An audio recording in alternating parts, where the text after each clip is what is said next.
Hello friends, welcome to Revathi சமையலறை recipes. இன்றைக்கி நம்ம இந்த வீடியோவில் என்ன பார்க்க போகிறோன்னா, பொங்கல் வரப்போகுது இல்லையா, அதனால் நம்ம பொங்கல் ஸ்பெஷலாக நம்ம இன்றைக்கி சக்கரை பொங்கல் எப்படி செய்யறதுன்னு நம்ம பார்க்க போகிறோம். இது பார்த்திங்கன்னா நம்ம குக்கர்லாம் செய்ய போகிறதில்ல, பாத்திரத்தில் ஓப்பனில் வச்சு தான் நம்ம செய்ய போகிறோம். அது எப்படி செய்யறதுன்னு பார்க்கலாம்.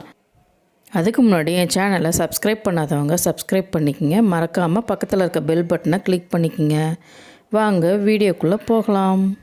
இன்றைக்கி பொங்கல் செய்கிறதுக்காக நான் பச்சரிசி 1 டம்ளர், இது பார்த்திங்கன்னா ரேஷன் அரிசி.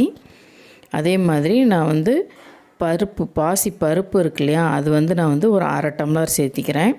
எப்பயுமே பார்த்திங்கன்னா 1 டம்ளர் அரிசிக்கு அரை டம்ளர் பருப்பு போட்டிங்கன்னா நல்லா பொங்கல் டேஸ்ட்டாக இருக்கும். இப்போ பார்த்திங்கன்னா இந்த பாசி பருப்பை நம்ம லைட்டாக வறுத்துக்க போகிறோம். லைட்டாக வாசம் வர அளவுக்கு வறுத்தா போதும். இப்போ இந்த அரிசி நம்ம ஊற வச்சுக்கலாம்.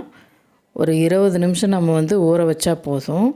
இப்போ நம்ம முதல்ல தண்ணி ஊற்றி நல்லா 2 தடவை நல்லா அந்த அரிசியை கழுவிட்டு அதுக்கப்புறம் ஒரு 20 நிமிஷம் நீங்கள் ஊற வைங்க. நல்லா 2 தடவை கழுவுனதுக்கப்புறமேட்டு நம்ம மறுபடியும் அந்த அரிசி களைஞ்சி இது பண்ணுவோம் இல்லையா, அந்த தண்ணியை தான் நம்ம பொங்கலுக்காக நம்ம யூஸ் பண்ண போகிறோம். அதனால் ஒரு 2 தடவை கழுவிட்டு அரிசி ஊற வச்சுருங்க. அதுக்கப்புறம் நம்ம வேணுங்கிற அளவுக்கு தண்ணி நம்ம ஊற்றி நம்ம அரிசி களைஞ்சி எடுத்துக்கலாம். இப்போ நம்ம இந்த பாசி பருப்பை நம்ம வறுத்துக்க போகிறோம். இது பார்த்திங்கன்னா லைட்டாக வறுத்தா போதும், ரொம்ப செவக்கணும்னு அவசியம் இல்லை. இதோட பச்சை வாசம் போய் இதோட வாசம் வரும், அந்தளவுக்கு நம்ம வறுத்தா போதும். இப்போ பார்த்திங்கன்னா நம்ம பாசி பருப்பு வறுத்தாச்சு. இப்போ இந்த பாசி பருப்பையும் நம்ம ஊற வச்சுக்க போகிறோம். அரிசி தனியாக பாசிப்பருப்பு தனியாக நம்ம ஊற வச்சுக்கலாம்.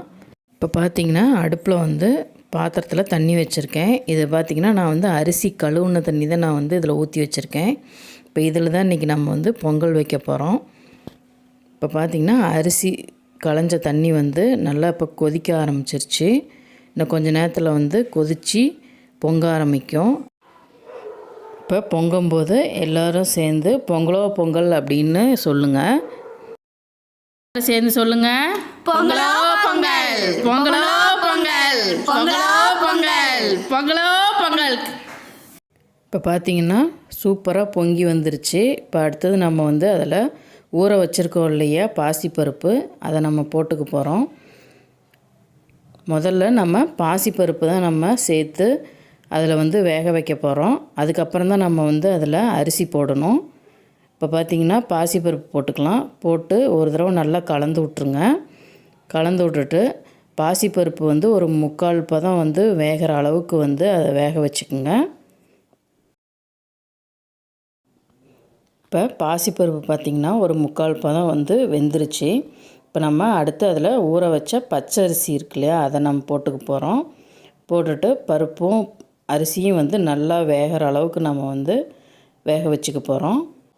அரிசி சேர்த்த உடனே நல்லா கலந்து விட்ருங்க. கலந்து விட்டு பருப்பும் அரிசியும் நல்லா வேகட்டும். இப்போ பார்த்திங்கன்னா பருப்பும் அரிசியும் நல்லா வெந்துருச்சு. இப்போ அதில் நம்ம 1 கப் அரிசிக்கு நான் 1 கப்பு வெல்லம் சேர்த்துருக்கேன். இது பார்த்திங்கன்னா வெல்லம் கரெக்டாக இருக்கும். இருந்தாலும் இன்னும் இனிப்பு அதிகமாக வேணுங்கிறவங்க இன்னும் ஒரு 1/2 கப் அளவு நம்ம சேர்த்திக்கலாம். வெல்லத்தை சேர்த்தி நல்லா கலந்து விட்ருங்க. வெல்லத்தோட பச்சை வாசம் போகிற அளவுக்கு நம்ம வேக வச்சுக்கலாம். இப்போ பார்த்திங்கன்னா நல்லா வெந்துருச்சு. அதில் பார்த்திங்கன்னா நான் ஒரு 1/2 டம்ளர் அளவு நான் பால் ஊற்றியிருக்கேன்.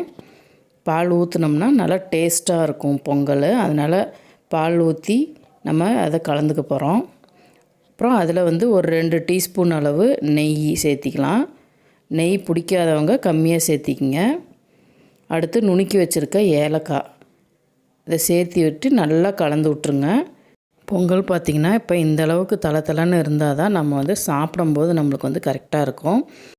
அடுத்து இந்த பொங்கலுக்கு தேவையான முந்திரி திராட்சை நம்ம வறுத்துக்க போகிறோம். அதுக்காக இதுக்கு நான் ஒரு 4 டீஸ்பூன் அளவு நெய் சேர்த்திக்கிறேன். சேர்த்திட்டு அதில் பார்த்திங்கன்னா சின்ன சின்ன துண்டாக நான் தேங்காய் கட் பண்ணி வச்சுருக்கேன்.